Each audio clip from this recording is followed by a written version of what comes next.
الأرض منذ قليل على الحي، مع تزامن اشتباكات عنيفة بين كتائب الثوار وقوات النظام على أطراف الحي، فيما اشتباكات متقطعة تدور منذ الصباح على أطراف مركز المخابرات الجوية في حرستا بريف دمشق، وإغلاق استيراد دمشق حمص بالقرب من حرستا تجزيا بسبب حالات القنص في المنطقة، فيما تعرضت أغلب مناطق الغوطة الشرقية اليوم لقصف عنيف بالصواريخ وقذائف المدفعية تنهال على ساكنيها.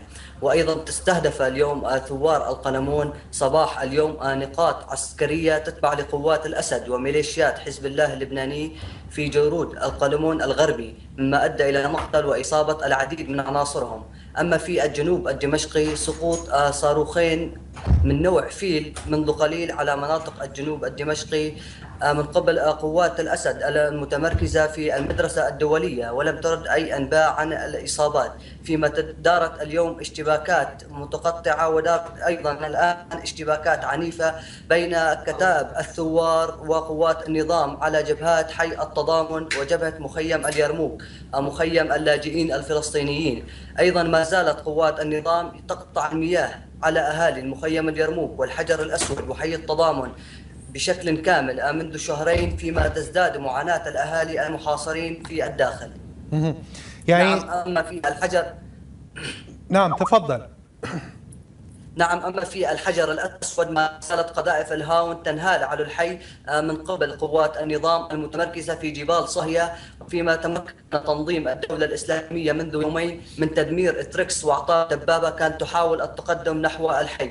أما في منطقة يلدا بصراحة أصدرت الهيئة الشرعية في جنوب العاصمة دمشق بيانا هاجمت منه خلال وفد المصالحة عن بلدات يلدا وبيلا وبيت سحن، بعد قيام الوفد بالتوقيع بشكل منفرد على المرحلة الثانية من المصالحة مع النظام أمس. يأتي هذا بعد يومين تعهد الوفد عدم توقيع أي مبادرة إلا بموافقة الهيئة الشرعية ومجلس شورى المجاهدين الذي يضم عدد كبير من قيادات الجيش الحر في منطقة جنوب العاصمة، حيث نشرت أيضا وسائل إعلام النظام لقاءات مصورة يظهر من خلالها رئيس وفد التفاوض الشيخ صالح الخطيب اليلداني أثناء لقاءات وصفت بالحميمة مع رجال دين شيعة من منطقة السيدة زينب بحضور محافظ ريف دمشق وعدد من رجلات النظام الأمنيين، الأمر الذي أثار استهجانا واسعا في المنطقة، سيما أن غالبية ضحايا هذه البلدات قضوا على أيدي ميليشيات الطائفية في منطقة السيدة زينب المتاخمة.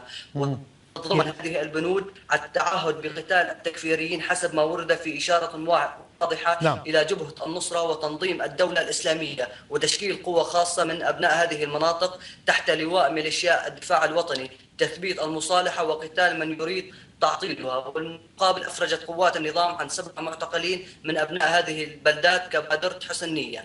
نعم، يعني هذا الوفد الذي يفاوض النظام أبو بحر، يعني من الذي وكله، من الذي أعطاه الصلاحيات للتفاوض مع النظام والاتفاق معه على أي شيء؟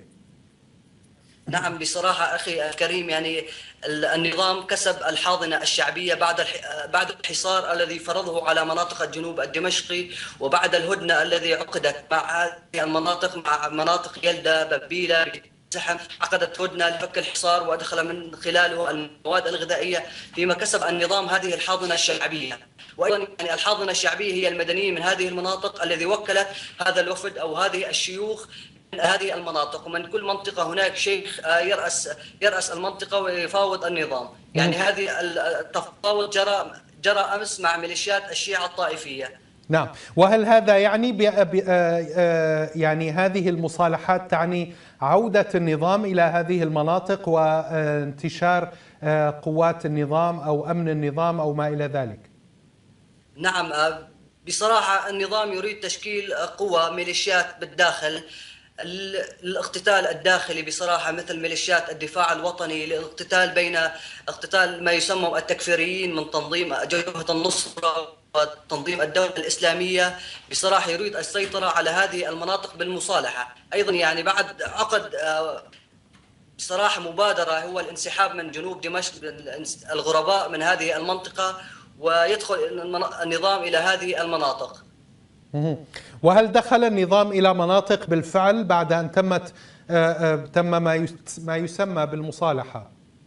نعم أخي الكريم، بصراحة منذ أول ما عقدت الهدنة في هذه البلدات ببيلة ويلدة وبيت سحم، نعم دخل محافظ ريف دمشق إلى منطقة ببيلة ورفع العلم السوري فوق محكمة ببيلة. هذه الأحداث عند بداية فك الحصار عن المنطقة بعدما مات أكثر من 150 شهيدا من الجوع من الأطفال والنساء في مخيم اليرموك في حي الحجر الأسود. يعني سمح بدخول النظام إلى محكمة ببيلة ورفع العلم السوري بداخله، ودخل التلفزيون السوري للتصوير في المنطقة، وعلى قوله أنه انتصار عظيم في هذه المنطقة. وما زالت الهدنة والمفاوضات جارية بين هذه البلدات والمناطق لتسليم هذه المناطق بكل صراحة. نعم، أبو بحر الجولاني، المراسل شبكة شام الإخبارية.